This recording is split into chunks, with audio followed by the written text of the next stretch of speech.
Hey everybody, what is happening? East Daily East, and I'm back with a little update into the Oakland Raiders playbook on the 18, the shotgun. This is the Oakland. You see the Trips Raider, the Flip Trips Raider, and this will probably work in any book that has a Flip Trips in it.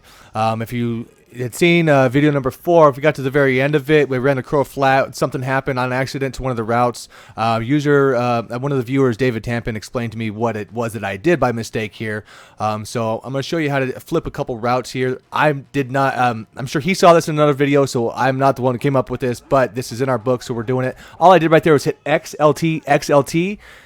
Just to come out, so XLT, XLT. Now right there, see me taking A, and I could put him on, whatever, a drag. I could put him on, anything zig, and I could put him on a slant, and they're going to reverse the normal way. And as you see the Y, the running back out there, you can also put him on any of those 3 routes, and it's going to go, the opposite direction of a normal one.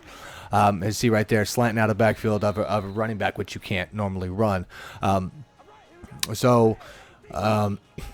One thing I'll say about this one, this is kind of like a borderline sort of thing. In the past, when a play like this came about, what would happen is a guy would go free, and it created a lot of problems, which was real glitchy. This year, I'm not seeing that. You're able to run routes like there. See the drag? Their drag goes across. Both drags coming across. You can do stuff, but they're not going uncovered. They're not going unnoticed. The coverage does adapt to them, which was the problem in the past.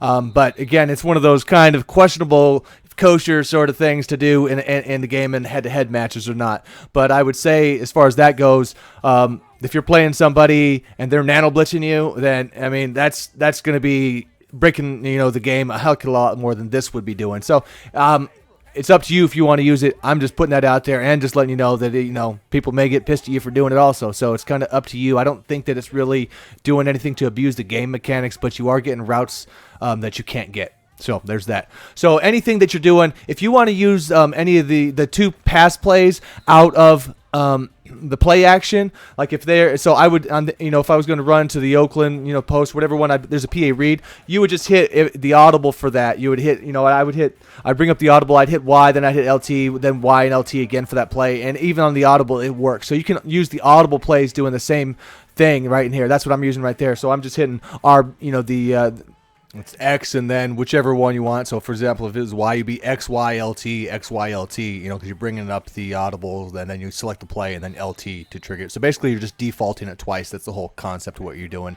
And, so it works again with any pass play that you can throw a hot route on. Like that one, you couldn't. If I come on that one, that's like a screen pass. You can't do a screen pass, obviously. But anything else that gives you ability to run a hot route normally in that formation is going to let you take advantage of those guys. That's just being what it is.